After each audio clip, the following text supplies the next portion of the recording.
Baik, terima kasih atas kesempatannya Bung Reno. Selamat malam Bapak-Bapak, Ibu-Ibu semuanya. Om Swastiastu, Assalamualaikum warahmatullahi wabarakatuh. Shalom, namo budaya, dan salam kebajikan untuk kita semua. Ya, senang sekali saya bisa berkumpul kembali ya pada malam hari ini, berkumpul dengan Bapak-Bapak, Ibu-Ibu. Semoga Bapak Ibu selalu dalam keadaan sehat, ya selalu dilindungi oleh Tuhan, apalagi di masa pandemi ini ya. Penyakitnya ada di mana-mana, bahaya sekali. Jadi semoga kita semua dilindungi selalu dilindungi dalam Tuhan Maha Esa ya. Sebelumnya perkenalkan, nama saya adalah Imade Frian, saya adalah dokter umum. Pada malam hari ini kita akan berdiskusi nanti ya di akhir sesi tentang infeksi saluran kemih yang sudah diceritakan Bung Reno tadi ya. Mungkin sudah sedikit diceritakan tentang infeksi saluran kemih sendiri. Nah, malam hari ini mungkin ketika ada pertanyaan, Bapak-Bapak dan Ibu-Ibu dipersilakan untuk bertanya di akhir sesi nanti ya. Oke, mungkin kita bisa langsung saja. Semuanya siap ya, Bapak-Bapak, Ibu-Ibu ya, santai saja, nggak apa-apa. Nanti kalau ada yang kurang jelas, boleh ditanya di akhir sesi, nggak apa-apa. Oke, mungkin dari infeksi saluran kemih sendiri. Nah, manusia itu punya yang namanya saluran kemih. Saluran kemih itu dari ginjal ya. Jadi kita makan, kita minum, itu akan masuk ke dalam lambung. Nantinya ya makan dikunyah, masuk ke lambung, ke usus. Di usus nanti akan terjadi penyerapan makanan. Nah, makanan dan minuman ini akan diserap dan dibawa oleh peredaran darah ke seluruh tubuh. Untuk digunakan fungsinya. Kalau sudah tidak digunakan, nanti dia akan mampir ke ginjal. Di ginjal dia akan difilter atau disaring. Oh, ini yang berguna, ini yang tidak berguna. Jadi dipisahkan. Nah, itu adalah fungsi utama ginjal, menyaring sisa-sisa. Dan ketika ada zat-zat yang zat-zat yang tidak berguna lagi, itu akan dimasukkan ke dalam kandung kemih melalui saluran ureter. Nah, dari situ itu saluran ya. Jadi ginjal, ureter, ada kandung kemih. Nah, itu adalah zat-zat yang tidak digunakan lagi oleh tubuh pada umumnya pada orang normal ya. Dan zat-zat ini yang harus dibuang karena ketika ada di dalam tubuh dalam jumlah yang banyak itu akan menyebabkan terjadi peningkatan kadar toksin. Tuh, dia malah jadi racun ya dalam tubuh kalau misalkan tidak dibuang. Makanya harus dibuang. Dan ginjal adalah salah satu organ yang berfungsi untuk membuang zat-zat toksin tersebut dan menyaringnya. Lalu nanti dibawa ke saluran kemih. Nah, di saluran kemih kita itu rawan sekali infeksi ya. Jadi mungkin bapak-bapak, ibu-ibu ada yang pernah mengalami ya infeksi saluran kemih. Jadi infeksi ini tuh bisa mengalami infeksi ini bisa terjadi pada semua usia. Anak-anak bisa, lalu pria, wanita, dewasa, tua itu sangat berisiko. Semuanya bisa berisiko mengalami infeksi saluran kemih. Nah, selanjutnya penyebab dari infeksi saluran kemih ini sendiri itu adalah kuman, bakteri ya, benar kata Bung Reno tadi. Bakterinya Escherichia coli dan juga Klebsiella itu adalah bakteri-bakteri yang paling sering ya menginfeksi saluran kemih. Secara anatomi sendiri, saluran kemih wanita berbeda dengan pria. Oleh karena itu, karena perbedaan anatomi dan fungsinya sendiri, jadi wanita lebih sering terinfeksi daripada laki-laki. Seperti itu. Nah, faktor risiko terjadinya infeksi saluran kemih ini ada beberapa yang diketahui sampai saat ini. Yang tadi saya sebutkan salah satunya ya, wanita lebih sering terinfeksi karena ukuran dan juga salurannya. Tuh. Nah, kalau pria juga bisa terinfeksi bagian saluran kemihnya, tapi tidak sesering wanita. Karena wanita lebih berisiko ya, tadi dari anatominya atau struktur dari saluran kemihnya. Selanjutnya, faktor risikonya adalah orang-orang tua. Jadi orang-orang tua yang lebih dari 50 tahun itu bisa berisiko juga mengalami infeksi saluran kemih. Selanjutnya, orang-orang dengan penurunan imunitas. Jadi penyebab utama infeksi saluran kemih ini adalah orang-orang yang mengalami penurunan imunitas. Jadi misalkan ada bakteri dan imunitasnya baik, bakteri tersebut akan dihancurkan oleh tubuh dan orang tersebut tidak akan terinfeksi. Tapi ketika imunitasnya menurun, bakteri tersebut akan bebas menginfeksi, jadinya bisa terjadi infeksi dan terutama di bagian saluran kemih ini ya. Karena paling sering terkena infeksi gitu, karena dia bisa berhubungan langsung dengan organ dalam seperti itu. Nah, orang-orang yang mengalami penurunan imunitas ini seperti tadi ya, salah satu orang tua lebih dari 50 tahun, lalu yang kedua itu orang-orang dengan riwayat penyakit kencing manis, lalu bisa juga orang dengan penyakit jantung, orang-orang dengan autoimun. Nah, itu adalah orang-orang yang berisiko mengalami infeksi saluran kemih. Bahkan infeksi lainnya juga berisiko. Nah, oleh karena itu harus diwaspadai untuk orang-orang yang memiliki riwayat penyakit tersebut. Selanjutnya, untuk orang-orang yang suka menahan buang air kecil nih, jadi nanti aja buang air kecilnya setengah jam lagi, nanti aja. Nah, hal-hal ini yang bisa menyebabkan penumpukan bakteri di dalam kandung kemih. Jadi kita tidak boleh menahan yang namanya buang air kecil ya, karena kalau misalkan kita tahan, dia akan menyumbat dan juga berkumpul di bagian kandung kemih dan menyebabkan infeksi di sana. Seperti itu. Jadi untuk orang-orang yang suka menahan buang air kecil itu sangat berisiko mengalami infeksi saluran kemihnya gitu. Selanjutnya adalah untuk ibu hamil itu juga berisiko, dan juga untuk orang-orang yang pernah mengalami infeksi saluran kemih, dia bisa berulang infeksinya. Jadi harus hati-hati ya bapak-bapak, ibu-ibu yang punya riwayat infeksi saluran kemih, itu harus hati-hati ketika ada keluhan langsung kontrol ke dokter. Nah, itu dari faktor resikonya. Kalau gejalanya sendiri itu berbagai macam ya, gejalanya bervariasi. Nah, jadi kan saluran kemih kita ada banyak tuh, ada ginjal, ureter, ada kandung kemih, bahkan sampai bagian bawahnya. Nah, dia tergantung infeksinya. Kalau misalkan secara umum dikatakan itu yang pertama, dia bisa pasien mengalami demam. Demamnya berbeda dengan demam-demam virus ya. Kalau demam pada infeksi saluran kemih biasanya dia bertahap. Jadi bisa sehari dia gerges, besoknya baru suhunya tinggi ya, 37,5 gitu. Jadi suhu tidak mendadak tinggi. Itu perbedaan demamnya. Selanjutnya biasanya pasien juga mengeluh seperti anyang-anyangan, seperti kata Bung Reno. Nah, anyang-anyangan ya. Jadi saat buang air kecil itu dia merasakan tidak nyaman atau nyeri. Sebelum buang air kecil dia merasakan nyeri, dan setelah buang air kecil dia juga bisa merasakan nyeri. Nah, hal-hal itu yang bisa dialami oleh pasien-pasien yang mengalami infeksi saluran kencing. Jadi saat sebelum, saat sesudah, dan bahkan saat dia mengalami saat buang air kecil dia merasa nyeri. Nah, itu tanda bahwa orang tersebut mengalami infeksi saluran kemih. Selanjutnya, apabila infeksi tersebut menyebar sampai ginjal, itu namanya pyelonefritis. Itu sudah kondisi yang harus diobati segera. Nah, biasanya keluhannya nyeri pinggang. Nyeri pinggangnya berbeda ya dengan nyeri-nyeri pinggang, nyeri otot, atau karena posisi. Nah, berbeda. Jadi kalau nyeri bagian pinggangnya ini lebih ke nyeri ketok. Biasanya dokter akan melakukan pemeriksaan itu nyeri ketok ginjal. Biasa diperiksa itu diketok ya. Mungkin ada yang pernah diketok. Nah, kalau misalkan diketok dia nyeri, itu berarti pasien tersebut kita curigai ada infeksi di sana. Selanjutnya, berbeda dengan penyakit-penyakit yang lain ya, mungkin sering juga dengar low back pain atau nyeri pinggang. Nah, nyeri pinggang ini yang karena infeksi dan juga karena nyeri otot murni itu berbeda. Nyeri otot biasanya dia nyerinya terus-terusan, bahkan dia bisa hilang timbul, tapi tidak disertai dengan keluhan buang air kecil.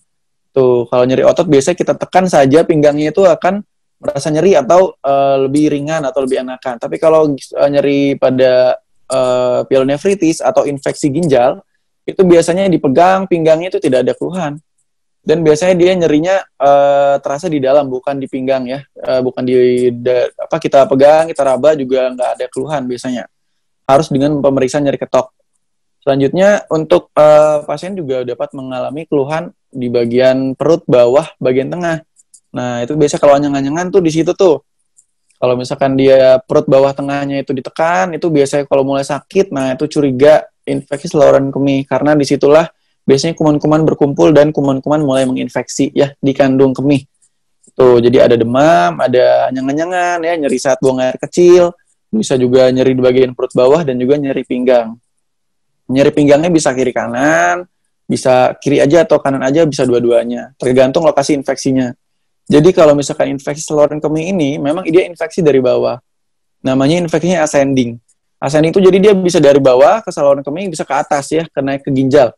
Itu bakterinya bisa lompat ke atas. Nah, kalau lompat ke atas ke ginjal itu yang bahaya.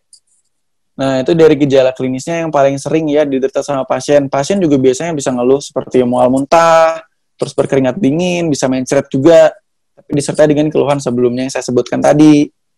Nah, selanjutnya, Itu biasanya kita lakukan pemeriksaan tadi ya, kita raba perutnya, biasanya pasien mengalami nyeri, terus kita ketok ginjalnya, kalau misalkan dia nyeri, curiga besar juga infeksi saluran kemih yang menjalar ke ginjal, biasanya suhunya juga tinggi ya, 37,5 ke atas, dan juga pada pemeriksaan urin, itu didapatkan sel-sel leukosit. Jadi kalau misalkan ada dokter yang menyarankan pemeriksaan urin, ada leukositnya tinggi, di urinnya, lalu banyak sel darah juga bisa timbul di urin kalau misalkan infeksinya parah sampai ke ginjal. Gitu. Jadi sel darah bisa pecah lalu keluar melewati urin. Dan bahkan ada sel-sel lainnya seperti nitrat dan juga sel-sel epitel yang menandakan bahwa infeksi saluran kemih. Gitu. Selanjutnya itu dari pemeriksaannya. Kalau jenisnya banyak ya, ada bagian ginjal infeksinya namanya pyelonefritis yang tadi, lalu yang di bagian bawah lagi infeksinya di bagian kandung kemih namanya sistitis, lalu di bagian bawah lagi di bagian organ vital itu namanya uretritis. Nah, beda-beda tergantung dari lokasinya. Selanjutnya itu dari pemeriksaannya. Nah, kita harus tahu nih Bapak-bapak dan Ibu cara pencegahannya.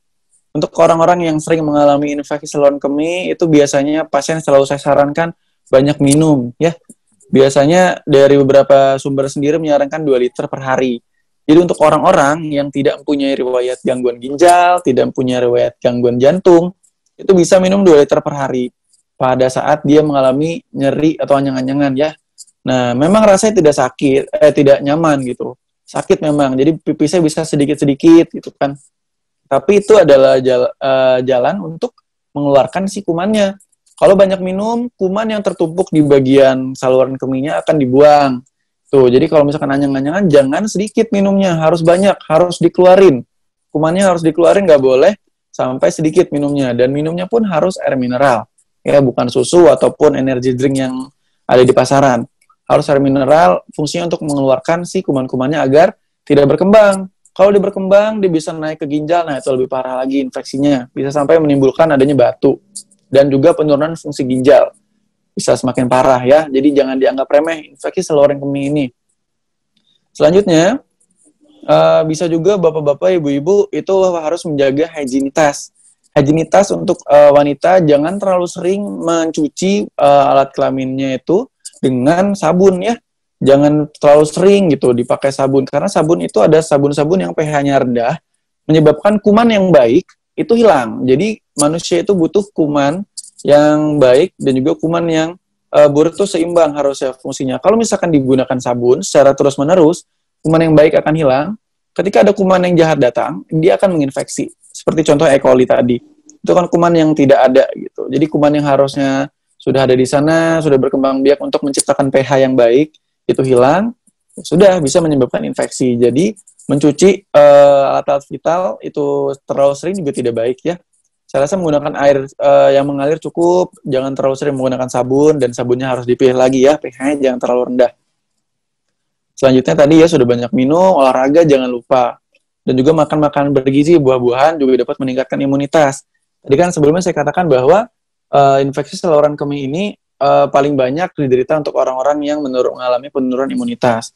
Nah, ion negatif sendiri mampu untuk meningkatkan imunitas dengan meningkatkan sel-sel natural killer. Sel itu yang nantinya akan membunuh kuman dan juga virus. Selain itu, ketika kumannya mati, otomatis yang menginfeksi juga hilang dan diharapkan dapat membantu proses penyembuhan. Tentunya harus diiringi dengan obat-obatan ya. Bapak-bapak, ibu-ibu jadi bisa menggunakan ion negatifnya. Lalu ion negatif sendiri juga mampu membunuh kuman serta memperlancar aliran darah. Kalau aliran darahnya lancar, itu jadi sel-sel imunnya cepat datang ke tempat yang mengalami kerusakan. Misalkan dia infeksinya di bagian saluran kemih, di bagian kandung kemihnya. Nah, kalau aliran darahnya lancar, sel-sel yang imunitas kita cepat ke sana, cepat hancurin kumannya.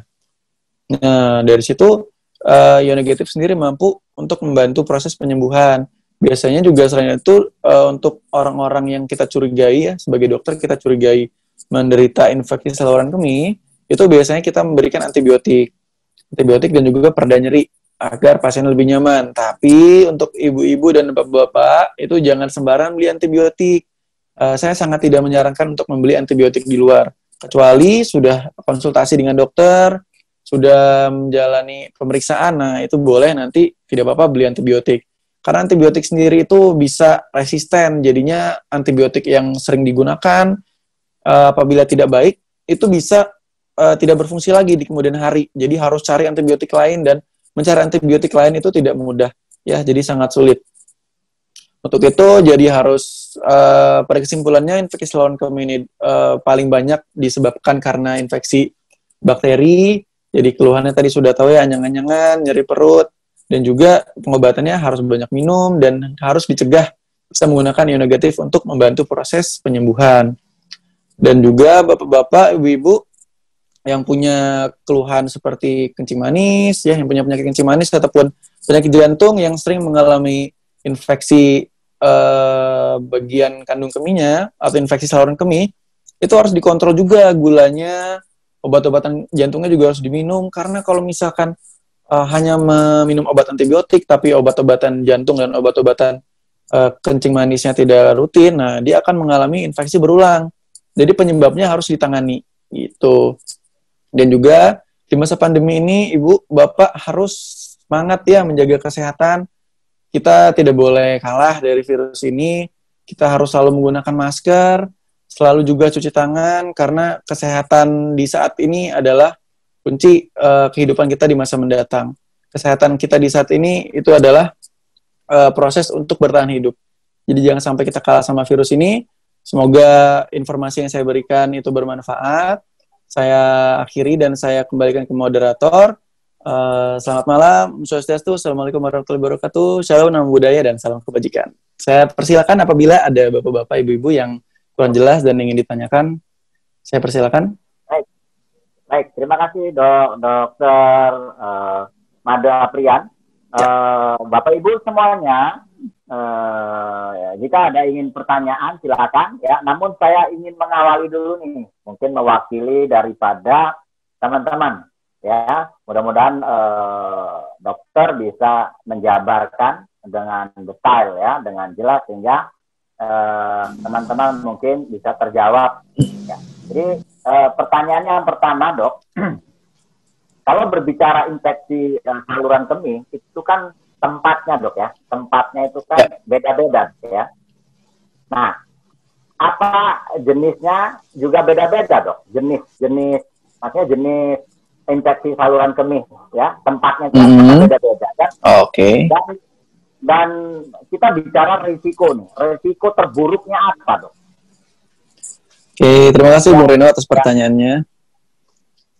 Oke, yang pertama mungkin dokter bisa menjawab ya. Oke. Silakan, Dok. Ya, terima kasih pertanyaannya. Jadi infeksi saluran kemih ini berawal dari bagian bawah ya.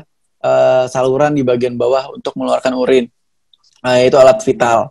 Nah, dari situ, Bung Reno, itu dia bisa naik ke atas. Namanya infeksinya ascending. Jadi bakterinya itu bisa lompat ke atas, tergantung. Jadi kalau misalkan di saluran kemih paling bawah, itu di bagian alat vital kita namanya uretritis. Ya, tapi itu jarang sekali. Yang paling sering itu di bagian kandung kemih. Kalau misalkan dia sudah sampai ke kandung kemih, dia keluhannya bisa nyeri perut, bagian bawah, anyang-anyangan, nyeri saat buang air kecilnya, lalu buang air kecilnya sedikit-sedikit. Nah, itu biasanya kita curigai infeksi saluran kemihnya mengarah ke bagian sistitis namanya. Sistitis itu infeksi pada kandung kemih.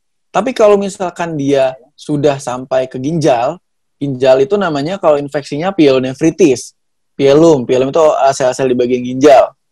Dan nefritis itu ginjalnya. Nah, berarti ginjalnya mengalami peradangan. Nah, hal ini biasanya keluhannya berbeda dengan yang lainnya, seperti ada yang nyeri pinggang, lalu biasanya nyerinya juga bisa menjalar ke bagian perut depan.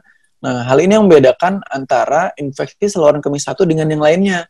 Jadi harus dibedakan. Biasanya dokter melakukan pemeriksaan, seperti nyeri ketok, lalu kita periksa perutnya, lalu kita cek urinnya untuk memastikan apakah benar terdapat infeksi dan apakah benar terdapat kuman di bagian urinnya. Kalau misalkan sudah ada kumannya, keluhannya sudah klop, sudah cocok, biasanya dokter mengarah ke infeksi saluran kemih. Seperti itu, Bung Reno. Dan komplikasinya, itu biasanya ada kuman-kuman. Ya, komplikasinya itu biasanya, kalau meninggal itu secara tidak langsung ya, Jadi pada usia-usia tua sendiri dia bisa terkena infeksi pada bagian ginjalnya. Dan ketika dia sudah mengalami infeksi ginjal, ini akan menyebabkan keadaan akut kidney injury.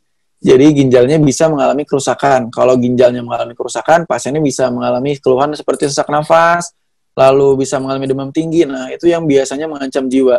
Tapi itu sangat jarang, tapi ketika sudah terjadi, nah itu sangat harus di ini ya, kalau itu adalah emergency, itu harus ditangani dengan segera. Tapi walaupun dia jarang, bukan berarti tidak bisa mengalami keadaan itu. Untuk orang-orang imunokompromis itu sangat bisa terjadi, jadi harus lebih waspada. Tuh, dan bisa juga mengalami sepsis namanya. Sepsis itu adalah keadaan bakterinya terlalu tinggi di dalam sirkulasi darah dalam tubuh yang menyebabkan pasien tersebut mengalami sesak nafas, penurunan kesadaran, dan juga kadar leukosit yang terlalu tinggi dalam darah. Sehingga semakin banyak leukositnya, toksin juga semakin tinggi, bisa menyebabkan kematian. Itu untuk orang-orang yang mengalami keadaan imunokompromis atau orang-orang dengan penurunan sistem imunitas. Ya, seperti tadi, ada usia tua, lebih dari 50 tahun, bisa juga kencing manis, darah tinggi, lalu bisa juga sakit jantung, itu sangat berisiko. Gitu. Jadi jangan dianggap remeh, harus berhati-hati dan langsung kontrol ke dokter. Baik. Oke, dokter, intinya sangat berisiko juga ya, jadi jangan dianggap remeh. Jangan dianggap remeh. Dan ini rata-rata banyak yang mengalami sebenarnya karena tidak dirasakan saja ya. Iya, betul. Nah, gejalanya biasanya hanya ringan. Iya, selanjutnya dok, ini sebelum nanti teman-teman juga mungkin bisa mempersiapkan pertanyaan. Ya, ini mumpung karena saya pernah juga ngalami ya, tapi alhamdulillah bisa sembuh. Jadi apa dok penyebabnya dok? Jadi ini yang paling penting adalah mencegah itu lebih baik daripada mengobati ya untuk kita semua.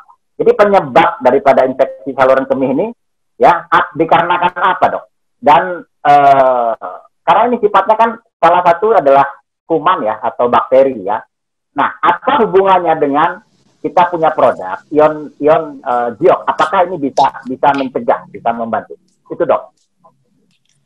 Oke, jadi kalau misalkan dari infeksi saluran kemih ini memang jangan dianggap remeh gitu ya. Memang dia bisa sembuh sendiri, tapi bisa juga semakin parah. Faktor resiko tadi saya sudah jelaskan. Nah, kalau misalkan pertanyaan pertama tadi mengenai penyebab ya, Bung Reno ya. Penyebab. Jadi penyebabnya ini semakin tinggi apabila ada faktor-faktor risikonya. Orang-orang yang berisiko seperti saya katakan tadi ya, imunitas yang turun, penyakit penyerta, dan hygiene yang buruk. Nah, keadaan ini menyebabkan imunitas menurun dan dapat menyebabkan infeksi bisa dengan mudah menyebabkan bakteri dengan mudah menginfeksi.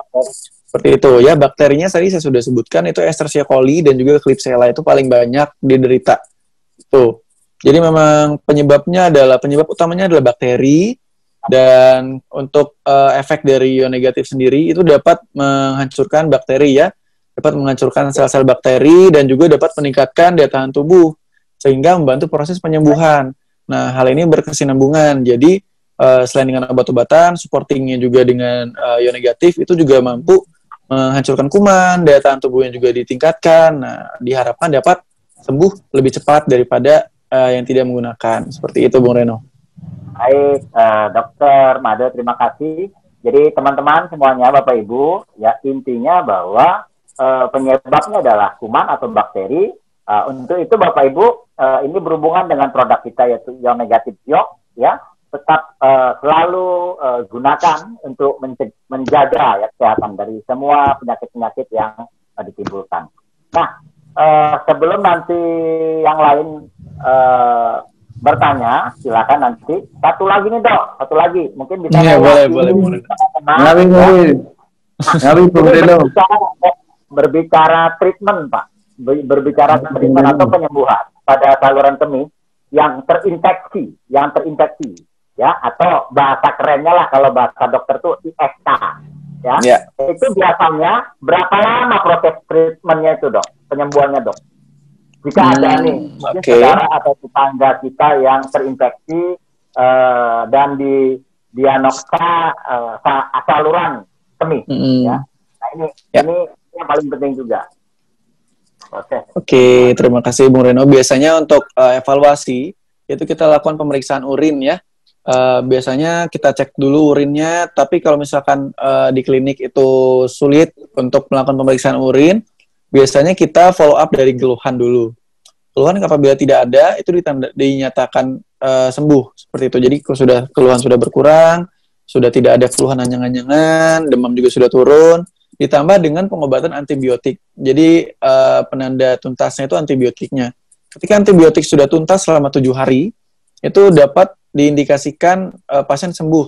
Jadi kalau misalkan pengobatan sudah tuntas 7 hari, tidak ada keluhan, sudah tidak apa-apa. Jadi sudah di stop obat-obat yang lain. Jadi penting antibiotika terlebih dahulu. Tapi ada juga orang-orang yang berisiko seperti ibu hamil ya. Lalu orang-orang tua, nah itu biasanya kita follow up sampai 14 hari. Tuh, jadi 14 hari ini pemberian antibiotik tanpa memandang gejala klinis. Seperti itu, Bung Reno. Jadi memang tergantung dari siapa yang mengalami infeksi tersebut. Tuh, kalau orang-orang wanita yang lebih beresiko, itu bisa sampai 14 hari. Gitu. Jadi intinya adalah pengobatan harus sampai tuntas dan gejala tidak ada. Baik, luar biasa ini Pak Dokter Made Aprian ini. Jadi nggak salah ini manajemen Biok ya menunjuk sudah muda, masih muda, ganteng dan cerdas. Ya kalau gantengnya ya tidak tipis lah sama saya ya Pak Putu ya. Baik Bapak Ibu semuanya itu 3 pertanyaan yang mungkin bisa mewakili. Nah, kita masih punya waktu nih 10 katakanlah 5 menit lagi kurang lebih untuk pertanyaan kepada dokter. Sebelum nanti kita memasuki sesi terakhir ya, yaitu sesi open mind dari sahabat kita. Jadi mungkin Bapak Ibu ada yang malam hari ini mengalami. Ya, Ibu Sri. Mau nanya nih Bung Reno. Iya, Ibu Sri itu udah angkat tangan. Malam Dok. Halo Ibu. Tadi saya ngikutin itu mengenai higienisnya ya. Nah, penggunaan sabun dengan pH tertentu.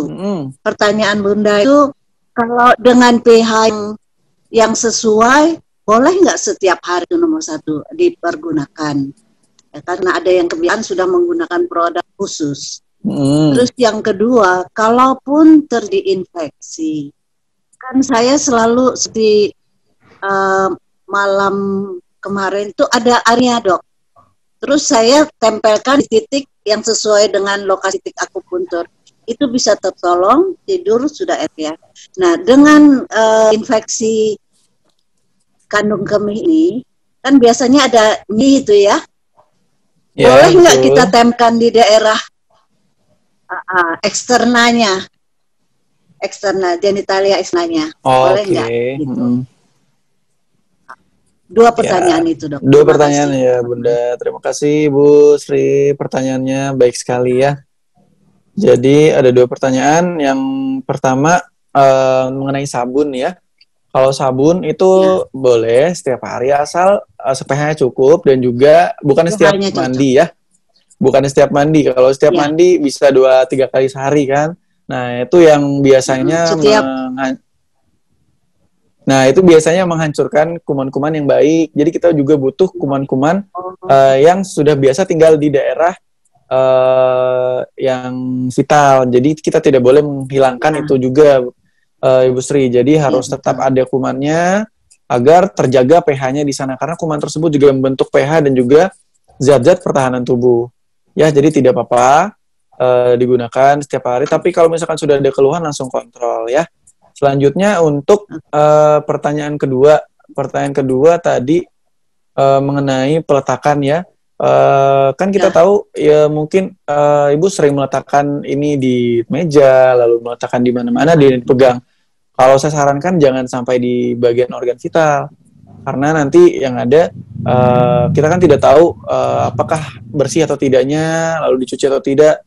Nah, sebaiknya diletakkan di bagian perut bawah saja cukup karena dia kan memancarkan ya. Jadi bisa sistemik, jadi ke seluruh organ juga bisa dan efeknya juga kan ke seluruh peredaran darah gitu. Jadi tidak harus di bawah ada di organ vital gitu ya. Ya, betul, di bawah umbilikus tidak apa-apa asal jangan terlalu dekat dengan organ vital. Seperti itu. Ya. Oke. Makasih dokter. Oke, semoga lekas sembuh Ibu Sri, semoga sehat terus ya. Amin. Masih ada pertanyaan? Ada, Monggo, Pak. Bapak Ibu semuanya. Silakan, Pak Bona. Selamat malam, Dok. Selamat malam, Bapak Bona. Itu tadi kan karena imunitas turun bisa terinfeksi. Nah, sebetulnya kuman ini ada di mana nih, Dok? Terima kasih. Oke, terima kasih Bapak Bona. Jadi kuman E. coli ini adanya di usus ya. Jadi di usus itu banyak sekali kuman E. coli. Jadi E. coli ini juga banyak di tempat-tempat seperti yang kotor, seperti mungkin Bapak sering lihat ya di cucian-cucian piring yang kotor, lalu di tangan, itu ada di mana-mana kuman E. coli ini, Pak. Tapi kalau di usus, ketika kita BAB, dia kan ada di dekat bagian anus. Ketika salah membersihkan, dia bisa masuk ke dalam saluran kemih kita, terutama pada wanita ya, biasanya itu sering terjadi. Nah, bisa juga infeksinya ini bukan dari lokasi terdekatnya, bisa juga dari hematogen atau limfogen namanya, Pak. Jadi dari jaringan limfe dan juga dari pembuluh darah gitu. Jadi sel-sel darah itu membawa kuman E. coli-nya, dia hinggap di bagian kandung kemihnya, bisa terjadi infeksi kandung kemih. Jadi port di entry atau jalur masuk dari kumannya itu udah banyak sekali, Pak. Itu kalau dia sudah menginfeksi, ya tergantung organnya tadi. Tuh, jadi paling umum E. coli ada di tempat-tempat yang kotor dan juga di usus juga ada. Itu. Kalau misalkan kita mengeluarkan kotoran kan otomatis dia bisa hinggap di mana-mana ya. Bisa di bagian sekitar bokong. Nah, itu yang biasanya salah membersihkan, posisinya itu bisa terkena infeksi saluran kemih pada wanita. Seperti itu, Pak. Ada yang ingin ditanyakan lagi, Bapak Bona? Terima kasih, Pak. Terima kasih. Sama-sama, Pak. Baik, terima kasih. Satu lagi mungkin ada sebelum nanti kita masuk di sesi yang terakhir.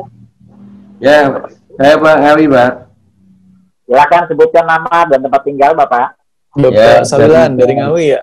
Pak Sawilan Ngawi ini. Halo Pak Sawilan. Ya, Dok, malam Dok. Malam Bapak, semoga sehat selalu ya. Saya mau cerita biar boleh. ada solusi dari dokter ini. Boleh, saya silakan itu Pak. awalan dulu kan sering anyang-anyangan itu, Dok. Ya. Ya, terus akhirnya tahun 97-an lah, anyang-anyangan itu ada solusi. Ban ini mungkin tak bagi sama Bapak Ibu semua. Ternyata anyang-anyangan itu bisa secepatnya reda kalau kita kasih balsem di pusar itu, Dok. Itu alasannya apa saya nggak tahu, tapi setiap dulu saya terasa itu langsung tak kasih balsem itu nggak sampai 2 menit kita bawa ke belakang sudah reda rasa anyang-anyangan itu, Dok. Terus ternyata perkembangannya di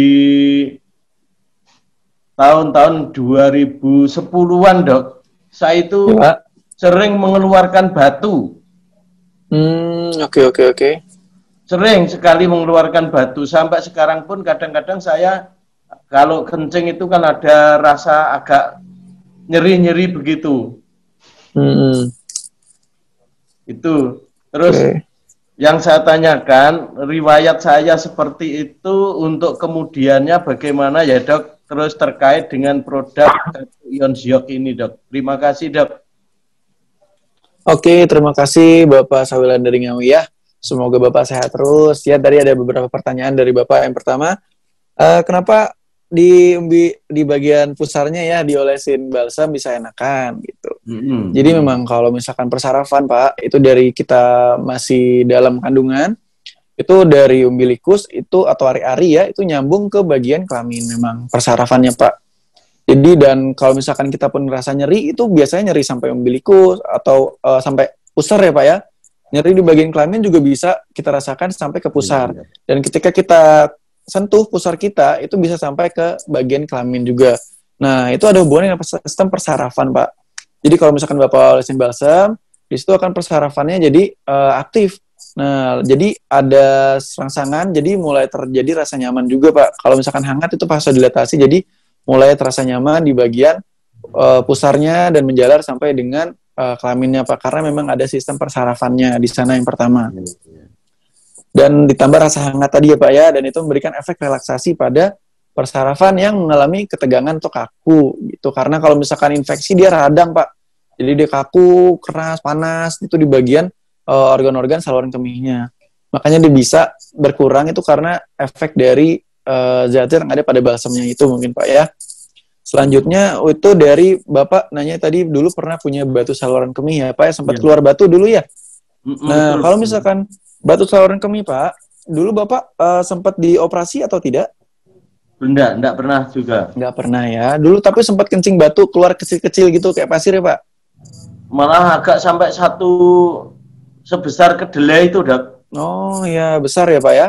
Iya, jadi besar memang... itu. Jadi waktu mau keluar itu, Dok, saya tuh kan gini, biasanya kalau terasa seperti anyang-anyang itu tak kasih balsam sembuh. Itu 2 hari kok belum sembuh-sembuh. Belum sembuh, iya. Setelah 3 hari itu mau kencing itu nggak bisa ditahan, Dok. Begitu keluar itu berual itu awalan kan keluar seperti warna merah-merah itu. Oke, gumpalan darah. Ada suara klitik-klitik gitu. Ternyata masih ada 3 butiran yang besar, 1 kedelai, yang 2 itu agak kecil-kecil begitu. Oh iya, tapi bukan kedelai beneran ya Pak ya? Iya. Bukan kedelai beneran ya Pak ya? Batu ya? Batu betul itu. Oke, ya. Nah, itu biasanya orang-orang yang punya riwayat kencing batu, Pak, itu bisa mengalami batu saluran kemih, Pak. Batu saluran kemih itu juga ada lokasinya, Pak. Sama seperti infeksi saluran kemih. Bisa di ginjal, bisa di bagian saluran ureternya, bisa di bagian kandung kemihnya. Nah, kemungkinan Bapak mengalami batu saluran kemih ini tinggi ya, Pak, ya. Beresiko kemudian harinya bisa berulang, Pak. Jadi kalau Bapak sudah mengalami batu saluran kemih lagi, sudah mulai anyang-anyangan, tapi tanpa demam, ya. Nah, itu saran saya kontrol ke dokter. Nanti diperiksa lebih lanjut. Nah, itu bisa berulang dan bisa jadi infeksi saluran kemih, Pak. Jadi karena batunya itu menggesek dari kulit-kulit yang ada di dalam saluran kemih, itu akan muncul darah, Pak, di situ. Kan kebuka jadi kulitnya ya, kalau ada batu tersebut ya, kegesek di saluran kemih. Nah, urin kita tuh banyak sekali yang namanya bakteri, Pak. Ketika ada darah yang keluar, salurannya juga ada, dari luka yang robek, bakterinya masuk ke dalam saluran kemih, bisa infeksinya double, Pak. Jadi bisa infeksi saluran kemih, bisa juga ada batu saluran kemih. Jadi bisa double penyakitnya. Jadi Bapak kalau sudah ada keluhan tersebut, langsung periksakan diri ke dokter. Banyak minum, Pak. Kurangi yang namanya zat-zat asam urat yang tinggi ya. Kacang-kacangan, lalu susu itu juga dikurangi. Harus banyak minum mulai sekarang. Jangan terlalu banyak duduk. Ya, kalaupun banyak duduk, tadi saya katakan, harus minum 2 liter per hari. Tuh, ya Bapak ya. Agar tidak terulang. Kalaupun sudah terulang, saran saya kontrol ke dokter agar diperiksa lebih lanjut. Gitu. Ada yang mau ditanyakan lagi, Bapak Sawilan dari Ngawi? Nah, terus barangkali untuk kelanjutannya saya terkait produk kartu Ion Ziok, Dok, petunjuknya bagaimana menghadapi sakit saya itu. Ya, boleh. Jadi kan memang dari beberapa sumber saya baca sendiri itu ion negatif mampu membunuh kuman ya Pak ya, dan juga memperlancar aliran darah. Tapi kalau sudah mengarah ke batu, saluran kemih, dan batunya besar, itu harus dikontrol, konsultasikan ke dokter. Jadi tidak melulu hanya berputar di pengobatan dan juga terapi suportif ya. Jadi harus tetap kontrol ke dokter apabila ada keluhan lebih lanjut. Cuman kalau misalkan dia ada perbaikan ya, misalkan anyang-anyangan boleh ditempelkan ya. Ion negatifnya kalau misalkan sudah berkurang berarti dia sudah bekerja. Tapi kalau sudah tidak berkurang, nah Bapak harus cari solusi lainnya. Seperti itu Pak, kontrol ke dokter agar diperiksa lebih lanjut. Ini infeksi atau benar batu yang akan kumat lagi, gitu Pak. Oke, ya Dok. Gitu ya. Oke, terima kasih Dok penjelasannya. Sama-sama Bapak, semoga sembuh ya, semoga sehat terus, semoga tidak berulang. Amin. Amin. Baik, Bapak Ibu semuanya, mungkin cukup pertanyaan-pertanyaan yang diajukan oleh Bapak Ibu kepada narasumber kita pada malam hari ini. Dan saya ucapkan terima kasih yang sebesar-besarnya kepada narasumber kita, yaitu Dr. Made Aprian, yang pada malam hari ini telah hadir di tengah-tengah kita membahas satu topik kita yang sangat seru pada malam hari ini, yaitu tentang satu infeksi saluran kemih. Jadi Bapak Ibu, pada malam hari ini, ya, sekali lagi berikan applause, berikan tepuk tangan untuk narasumber kita di kolom komentar Bapak Ibu untuk memberikan apresiasi kepada beliau yang telah menyempatkan hadir ya di tengah-tengah kita. Jadi Bapak Ibu, pada malam hari ini sekali lagi saya ucapkan selamat malam dan Terima kasih pada narasumber kita. Terima kasih Bung Renal. Selamat malam semuanya, Bapak-bapak, Ibu-ibu. Semoga sehat selalu ya. Kalau ada keluhan boleh nanti chat saya, nggak apa-apa. Kalau ada yang mau ditanyakan seputar penyakit atau yang negatif, nggak apa-apa. Nanti bisa chat saya. Kalau ada yang bingung ya. Kalau nggak ada yang bingung ya nggak apa-apa. Oke, saya akhiri pada malam hari ini sesinya. Semoga bisa membantu. Dan Bapak Ibu jangan lupa selalu pakai masker dan juga selalu cuci tangan ya. Kalaupun harus dipaksa bepergian, jangan sekali-kali dilepas maskernya. Jangan lupa jaga jarak, selalu cuci tangan. Semoga kita semua sehat dan terhindar dari virus corona. Saya akhiri, selamat malam. Om Swastiastu, Assalamualaikum warahmatullahi wabarakatuh. Shalom, namo budaya, dan salam kebajikan. Terima kasih semuanya. Semoga sehat selalu. Oke, baik. Terima kasih ya, Dr. Mada Aprian pada malam hari ini telah mengupas tuntas tentang tema kita, topik kita malam hari ini yang saya yakin dan percaya Bapak Ibu ini sangat menambah satu pengetahuan kita, menambah wawasan kita. Baik, karena saat ini sudah pukul ya menunjukkan waktu terus berjalan Bapak Ibu ya, kita memasuki yaitu sesi yang ketiga ya, di mana sesi yang ketiga ini kita ingin sharing ya, kita ingin mendengarkan sharing dari beliau ya. Saya ingin sapa dulu untuk Bapak John Henry, apakah sudah masuk di room meeting kita malam hari ini?